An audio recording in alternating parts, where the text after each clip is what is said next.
ആകാശവാണി. നമസ്കാരം. പ്രത്യേക വാർത്താ ബുള്ളറ്റിൻ വായിക്കുന്നത് പാർവതി വിജയൻ.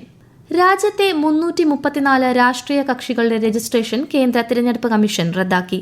കേരളത്തിൽ അംഗീകാരം നഷ്ടപ്പെട്ടത് RSP-B, RSPI-M, socialist republican party, secular republican democratic party, Desiya Praja socialist party, national democratic party secular, Netaji Adarsh party എന്നീ 7 പാർട്ടികൾക്കാണ്.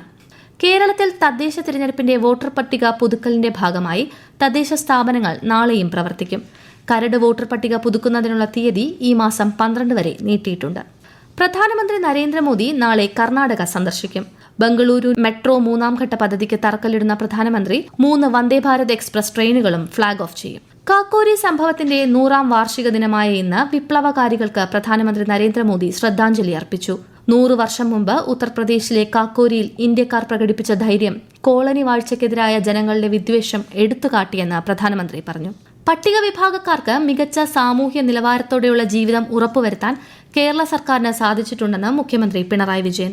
പട്ടികവർഗ വികസന വകുപ്പിന്റെ സുവർണ ജൂബിലി ആഘോഷത്തിന്റെ സംസ്ഥാനതല ഉദ്ഘാടനം തിരുവനന്തപുരത്ത് നിർവഹിക്കുകയായിരുന്നു മുഖ്യമന്ത്രി. 2050ഓടെ സംസ്ഥാനത്തെ സമ്പൂർണ്ണ കാർബൺ ന്യൂട്രലാക്കുകയാണ് ലക്ഷ്യമെന്ന് മുഖ്യമന്ത്രി പിണറായി വിജയൻ. സുസ്ഥിര വികസന പദ്ധതികളുടെ ഭാഗമായി തിരുവനന്തപുരം നഗരസഭ നടപ്പിലാക്കുന്ന സീഡ് ബോൾ നിർമ്മാണോദ്ഘാടനവും ഗ്രീൻ ബഡ്ജറ്റ് പ്രകാശനവും പുത്തിരിക്കണ്ടം മൈതാനത്ത് നിർവഹിക്കുകയായിരുന്നു അദ്ദേഹം.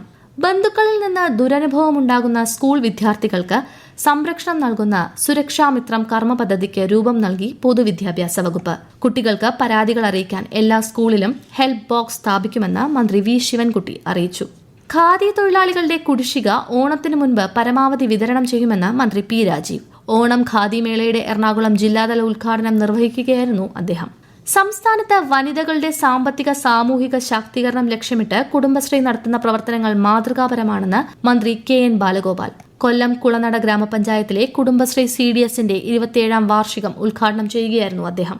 79ാമത് സ്വാതന്ത്ര്യ ദിനാഘോഷത്തിന് മുന്നോടിയായി രാജ്യത്തുടനീളം ഹർഘർ തിരങ്ക ഹർഘർ സ്വച്ഛതാ യജ്ഞം പുരോഗമിക്കുന്നു. ഓഗസ്റ്റ് 15 വരെയാണ് യജ്ഞം. അർജന്റീന ഫുട്ബോൾ ടീമിന്റെ സന്ദർശനവുമായി ബന്ധപ്പെട്ട് ചില മാധ്യമങ്ങൾ നടത്തുന്ന പ്രചാരണങ്ങൾ വസ്തുത മനസ്സിലാക്കാതെയാണെന്ന് മന്ത്രി വി അബ്ദുറഹിമാൻ. കേരളത്തിൽ സൌഹൃദ മത്സരത്തിന് വരില്ലെന്ന് അർജന്റീന ഫുട്ബോൾ അസോസിയേഷൻ ഇതുവരെ അറിയിച്ചിട്ടില്ലെന്ന് മന്ത്രി പറഞ്ഞു.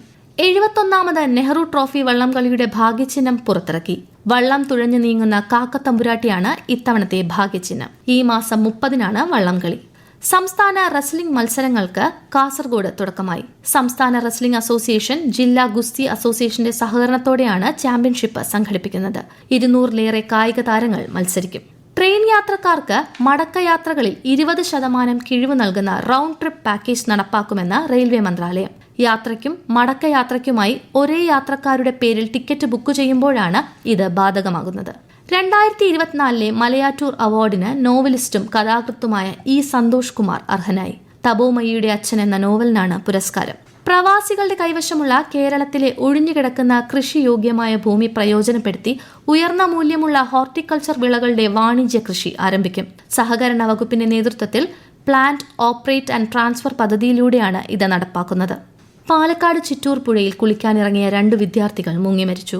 കോയമ്പത്തൂർ കർപ്പകം കോളേജ് വിദ്യാർത്ഥികളും തമിഴ്നാട് സ്വദേശികളുമായ ശ്രീ ഗൌതം, അരുൺകുമാർ എന്നിവരാണ് മരിച്ചത്. കാഴ്ചയില്ലാത്തവർക്ക് ഹിയറിംഗ് സോഫ്റ്റ്വെയർ ഇൻസ്റ്റാൾ ചെയ്ത സ്മാർട്ട് ഫോൺ വിതരണം ചെയ്യുന്നതിനായി കണ്ണൂർ ജില്ലാ പഞ്ചായത്ത് അപേക്ഷ ക്ഷണിച്ചു. ഈ മാസം 31-ന് വൈകിട്ട് 5 വരെ അതത് ഗ്രാമപഞ്ചായത്തുകളിൽ അപേക്ഷ നൽകണം. തമിഴ്നാട്ടിൽ സംസ്ഥാന തലത്തിൽ നടപ്പിലാക്കുന്ന പുതിയ വിദ്യാഭ്യാസ നയം സർക്കാർ പുറത്തിറക്കി. പുതിയ നയമനുസരിച്ച് സംസ്ഥാനത്തെ ആർട്സ് സയൻസ് കോഴ്സുകളിലേക്കുള്ള ബിരുദ പ്രവേശനം പൊതുപ്രവേശന പരീക്ഷയ്ക്ക് പകരം 11-12 ക്ലാസുകളുടെ ഏകീകൃത മാർക്കിന്റെ അടിസ്ഥാനത്തിലായിരിക്കും. മഹാരാഷ്ട്രയിൽ വൻ ലഹരിവേട്ട.